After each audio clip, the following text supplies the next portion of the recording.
Hello. I want to talk about money again. It's unbelievable when you think about when you're young and you haven't been taught. There are a few significant points, basics, that you want to see in your partner when you meet them, especially when they're older. And this is where I said once, I think a few videos ago, that there were some boundaries that I had that I gave up from the second I met the narcissist. He did not meet the requirements that I have in meeting somebody to date. Now, I'm older. I'm 53 years old. So my requirements might be different than your requirements, okay? But I can tell you this. I went through life trying to say this, okay? This was one of my requirements. The man's got to be self-sustaining. You know, you're sitting around talking to your girlfriends, whatever. He's got to be self-sustaining. What does self-sustaining mean? I meant doesn't live, lives alone, preferably. I'm 53, okay? I'm not looking to meet a 30-year-old med student with 3 roommates, okay? That's fine if that's what you're doing and your guy is, you know what I mean, having to do what he's got to do to get going in his life, what he's got to get. That's different. I'm not meeting a 60-year-old med student with 3 roommates. So the guy better live alone, preferably.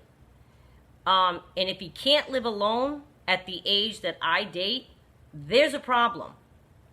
So if he is living with his parents, unless it's his home that he owns and his parents are in it with him because he's a benevolent caretaking creature, that's different. But a grown man who lives in his childhood bedroom in his parents' home because he went through a rough time in life and can't get back out there and find his own way, we're all divorced. Me, my brother, my parents, guess what? They all go out and buy another house and have another life. They don't get messed up because, oh, I broke up with someone and now I can't find my way. You need a home. You need a place to be. My narcissist was all over the place. Lived with this one, lived with that one, rented here, rented there. I'm like, you're 63 years old. What's the matter with you? Get it together. You don't even have a place to receive your grown sons and grandchildren. You don't have a place to call your own. What is wrong with you? These are things that are red flags. So when I was outlining who I wanted to date before I ever met this narcissist, I had already experienced going out with someone who had a shady reason why they were renting. Maybe their credit score is bad. Maybe they're in debt to the high heavens. Maybe they don't have any goals.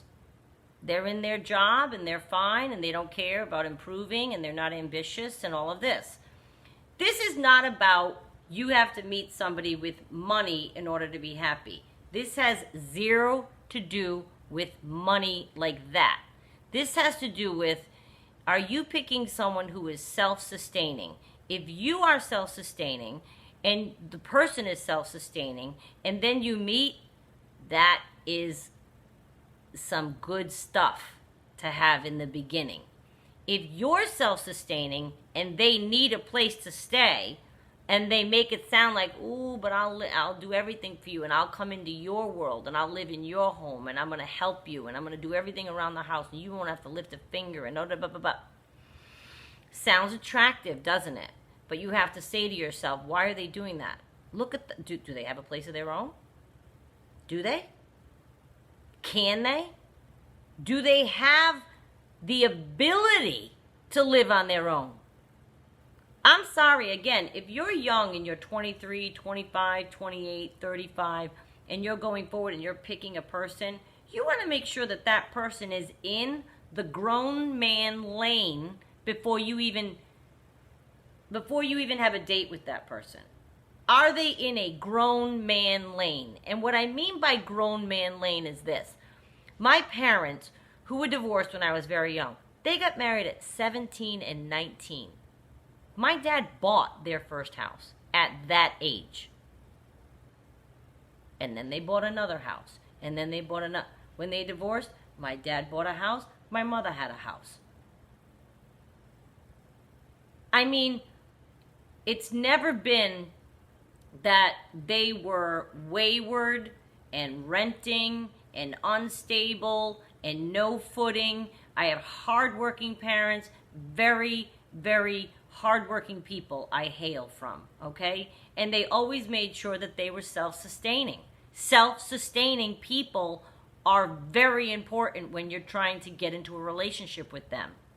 And I want you to heed the warning that if they do have bad credit, if they do, my narcissist used to say to me right out loud that his credit was bad, and ooh, when the windfall comes in between your good credit score and my windfall, we can get a house wherever we want. Here's the thing, and I would always say this house, my house, is going to be here forever. I'm never selling this house. This is my home. It is here. It is where my child grew up. I will have it until I am off the earth. And then she can sell it and do whatever she wants. I'm not combining my asset with somebody else's asset to get a bigger asset. That's a mistake a lot of women make. Oh, we'll get a really big house. You sell your house and you combine. What are you selling? You want me to sell my house? To buy a house? No, that's not happening. You want to buy a house on the beach, I said to him? You go right ahead. I'll keep flip-flops there. I got no problem doing that.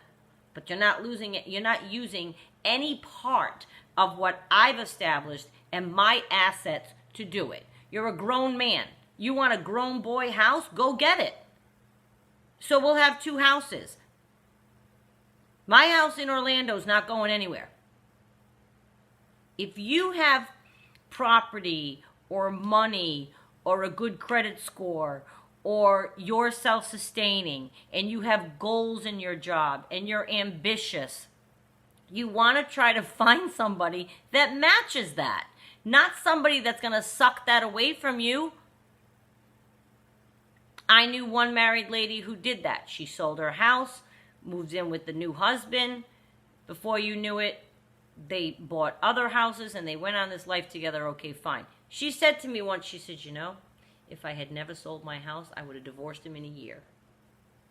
And they were together a while, like over 20 years.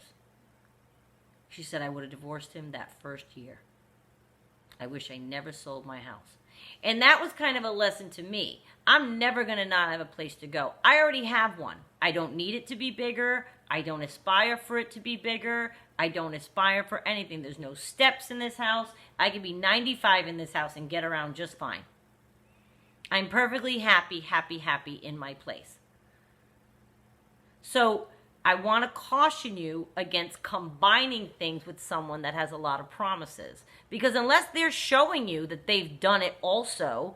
Now, if you meet somebody who's in his own house and he lives a mile away and you have your own house and he's not a narcissist and it's a healthy relationship and he's proved to you this, that, and the other, then go right ahead and do whatever you want. I still will never sell my house. Nope, I will not do it ever. I don't care who I meet. I don't care if they live right there, 2 houses away. Then we're going to have 2 houses in this neighborhood. I'm never selling this house because that's how protective I feel about my own environment. And I don't want to combine my assets with somebody else. And certainly if they're teetering on this narcissism business. Oh my God, no. You really need to be careful of that. Don't allow somebody to come in and charm you. Look at their life. Like, I thought it was very weird that a 63-year-old man couldn't find a permanent place to be. And it turns out, of course, I was right, because he doesn't have any permanency or real anything. It's bouncing around. This person's house, renting a room. That person's house, renting a room. This person's couch. But what? You're a grown man. So look at your person like that. Even if you are 25. 25 is a grown man. Okay? The generation nowadays, they do live at home longer than they ever did. But that's a grown man. Okay? My brother was married with kids on the way by the time he was 25, and he was a homeowner. And that's this generation. So the next generation, my God. step up and realize that you don't want to combine your life with someone. That is like the first red flag, is where they live, how they discuss their life.